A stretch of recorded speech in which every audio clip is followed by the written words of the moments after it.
Hi guys! And for today's video, i-share ko sa inyo naging experience namin dito sa Taiwan. Kung madali ba talaga magpalaki ng anak dito at magastos ba talaga. Around 4 PM na nga po pala to at nakapag-decide kami na maglakad-lakad kami dito sa Mayday. So ang sisimulan ko po ng pag-share ng naging experience namin ay sa pagsisimula pa lang sa pagbubuntis. So kailangan nyo po magpa-check up dito at sobrang mura lang talaga ng check up dito kapag may health card po kayo. So, yung check-up po dito ay kasama na yung sa ultrasound, check-up ng doktor, tapos yung mga gamot po na kapag may kailangan kayong inumin, ay kasama nila yun sa 150.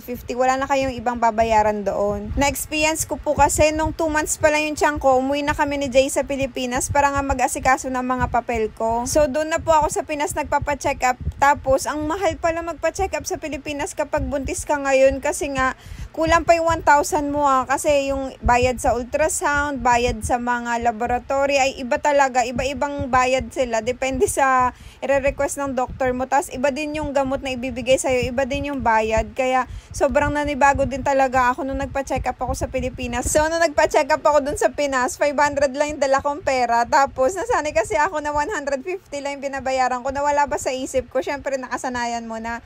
So ang daming na-request sa akin, laboratory, kasi nga bago akong patient nila doon, laboratory, tapos blood test, tapos yung urine test, tapos ang dami pang test, tapos ang binayaran ko ay 1,200, di kulang pa yung pera ko, kaya sabi ko kay Jay, umuwi muna siya, kumuha siya ng pera, kasi nga kami ni Jay, madalas, saktong-sakto lang talaga yung perang dinadala namin. So balik na po tayo dito sa may Taiwan topic. So dito din po pala ako nanganak sa Taiwan, ang naging bayarin po namin ay 34,000 mahigit po, kasama na yung bayad kay baby nun, kasi nga po, kaya malaki, kasi wala akong health card nung time na yun, kasi pagkadating namin ng Taiwan, biglaan din akong nanganak na, kaya hindi na naasikaso pa yung papers ko, yung hindi siya nagsakto sa pag-release ng health card ko at saka yung mga documents ko sa panganganak ko. Sobrang tagal din kasi namin sa Pinas, gawa nga ng pandemic. Pero sabi ng friend ko, yung normal delivery niya, tapos sa public hospital siya nanganak, ay less than 5,000 lang yung binayaran niya. Ang galing, diba? Tapos yung experience ko naman ay 3 days kami sa hospital, kasi monitor ka talaga doon, as in alagang-alaga ka, bibigyan kang gamot.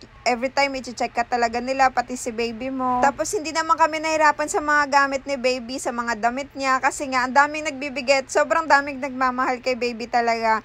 Nung nasa Pilipinas pala kami, bumili lang kami ng mga baro-baruan niya. Pinakamalaking expenses lang namin sa gamit ni baby ay yung crib niya, tapos yung kutsyon, tapos isang set ng crib niya, tapos the rest nun yung stroller niya, binibigyan siya, tapos yung walker. Yung stroller nga po pala ay regalo ng mga ninang niya, tapos meron din regalo sa kanya yung mga ninang niyang ability girls, lahat sila ay yung ginto niyang hikaw. Hindi pa nagagamit kasi nga wala pang butas yung hikaw, yung tenga ni baby. Tapos tipid naman kami sa gatas kasi nga breastfeeding ako, tapos saglit lang din siya nagmix ng gatas, tapos sunod-sunod na breastfeeding exclusive na sa akin. Tapos sa Pampers naman niya, itipid naman kami kasi nga madamihan ako bumili, isang box, tapos good for 2 months na yun. And may mga allowance nga pala dito yung mga baby sa Taiwan, hanggang 5 years old sila na halagang 5,000 NTD. Kaya lahat ng na-experience ko ngayon bilang nanay, thank you kay Jay kasi nga napakasipag niya, napakaresponsable niya. Hanggang dito na lang, salamat sa panonood. Please don't forget to like and follow. Bye-bye!